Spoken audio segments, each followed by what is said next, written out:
मैं तो आपसे कहने के लिए आया हूं, ये बंगाल कभी भारत की कल्चरल कैपिटल के रूप में पूरे देश को दिशा देती थी।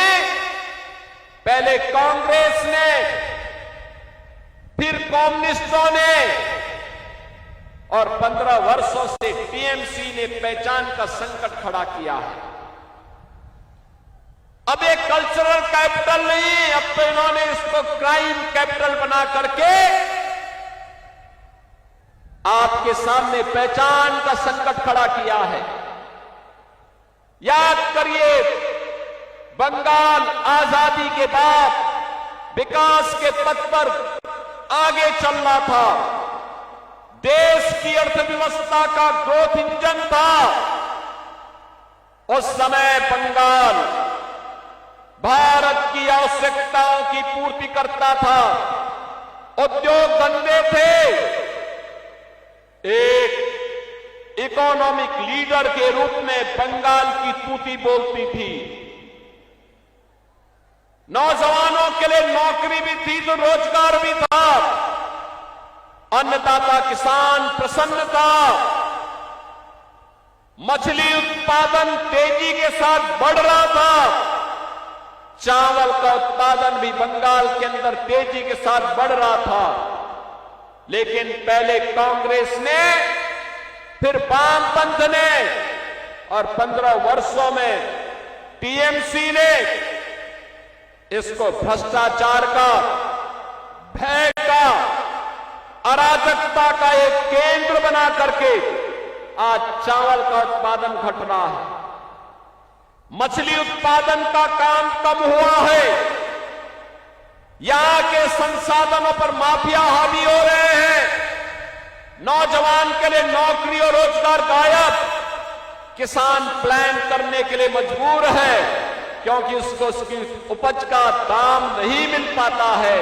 यूपी के अंदर आलू का दाम 15 से 16 रुपया किलो मिल रहा है और बंगाल में 1 से 1.5 रुपया मात्र मिल पा रहा है। इतना अंतर है। बहनों और भाइयों, आज मैं आप सबसे यही कहने के लिए आया हूं। मैं आपसे एक ही बात कहने के लिए आया हूं। आप चिंता मत करिए। टीएमसी के गुंडे क्या कह रहे हैं, भयभीत मत होइए। कोई माफिया क्या कह रहा है, उससे भयभीत होने की आवश्यकता नहीं। कोई मौलाना क्या पक रहा है, उससे चिंता करने की आवश्यकता नहीं। आने दीजिए डबल इंजन की बीजेपी की सरकार को, ये सभी आपकी चाटुकारिता करते हुए दिखाई देंगे। आपके लिए बंगाल की सड़कों पर झाड़ू लगाते हुए दिखाई देंगे ये सभी लोग, और इसलिए चिंता करने की आवश्यकता नहीं। देखो ना, यूपी में कितना परिवर्तन हो गया। वहां किसी सड़क पे कोई नमाज नहीं पढ़ सकता, नहीं पढ़ सकता।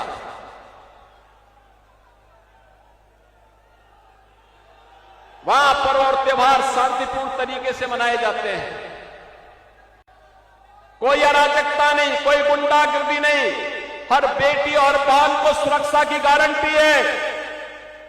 लेकिन बंगाल में धड़ल्ले से गौ कसी होती है, गौ हत्या होती है, गौ तस्करी होती है। पर्व और त्योहार के पहले उपद्रव हो जाते हैं। और इसीलिए बहनों और भाइयों, इसकी गारंटी, सुरक्षा की गारंटी, समृद्धि की गारंटी, आने वाले उज्जवल भविष्य की गारंटी केवल और केवल बीजेपी है।